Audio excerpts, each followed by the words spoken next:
রাজধানীর সদরঘাট মানে অসংখ্য যাত্রীর ব্যস্ত পদচারণা, কর্মীদের হাঁকডাক, লঞ্চের ভেপুর আওয়াজ আর কুলিদের দৌড়ঝাঁপ। ঈদের প্রাক্কালে মানুষের কোলাহল থাকে চোখে পড়ার মতো।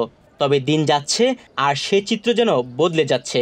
ঈদ উল ফিতরকে কেন্দ্র করে প্রতি বছর ২০ রমজানের পর থেকে কিছুটা যাত্রীর চাপ থাকলেও এবছর তেমনটা দেখা যাচ্ছে না।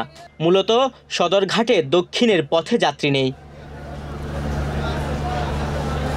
সব মিলিয়ে পদ্মা সেতু চালুর পর থেকে দেশের দক্ষিণাঞ্চলের মানুষের এক সময়ের জনপ্রিয় বাহন লঞ্চ এখন যাত্রী খরায় ভুগছে। গত কয়েক বছরের মতো এবার ঈদেও যাত্রী খরার শঙ্কায় লঞ্চ মালিকরা। পদ্মা সেতু চালু ও সড়ক যোগাযোগের উন্নয়নে নৌপথে যাত্রীদের আগ্রহ কমেছে মনে করেন নৌপথের লোকজন।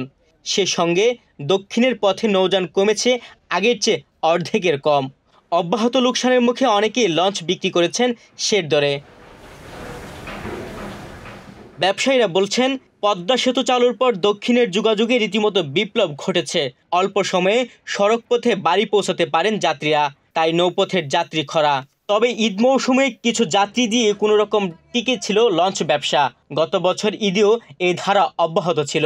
বিগত বছরের তুলনায় এবছরের চিত্র ভিন্ন। প্রতি বছর রমজানের ঈদ ও কুরবানির ঈদের যাত্রী চাপ থাকবে, মালিকরা লাভবান হবেন এই প্রত্যাশায় অনেকেই বিভিন্ন রুটে লঞ্চ চালু রেখেছেন। তবে প্রতিদিনই লোকসান গুনতে হচ্ছে মালিকদের। ঈদকে কেন্দ্র করে এখনও তো যাত্রী নেই বললে চলে।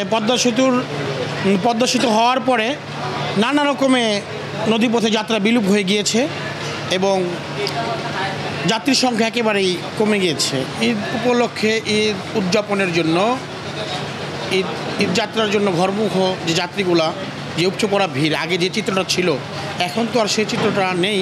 তবে আশঙ্কা করা যাচ্ছে যে ২৮-২৯ রোজায় যাত্রী ইনশাল্লাহ হবে।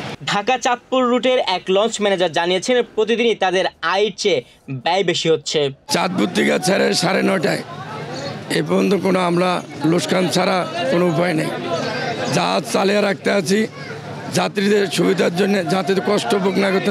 যে কজন যাত্রী হয় এই কজন যাত্রী নিয়ে আমরা চলাচল করি। নর্মাল যাত্রী কিছু ছিটা যাত্রী আসে, কোনো জাহাজে হয়তো কিছু পায়, কোনো জাহাজে পায় না। আগের তুলনায় প্রতি বছরতে এবছর তুলনা কম। লঞ্চ মালিকরা মনে করেন ২৬ রমজানের পর থেকে যাত্রী চাহিদা বাড়বে। এতে করে লঞ্চ পরিচালনার ক্ষতির পরিমাণ কিছুটা হলেও হয়তো পোষাবে। তুহিন ভুইয়া, বাংলাদেশ প্রতিদিন।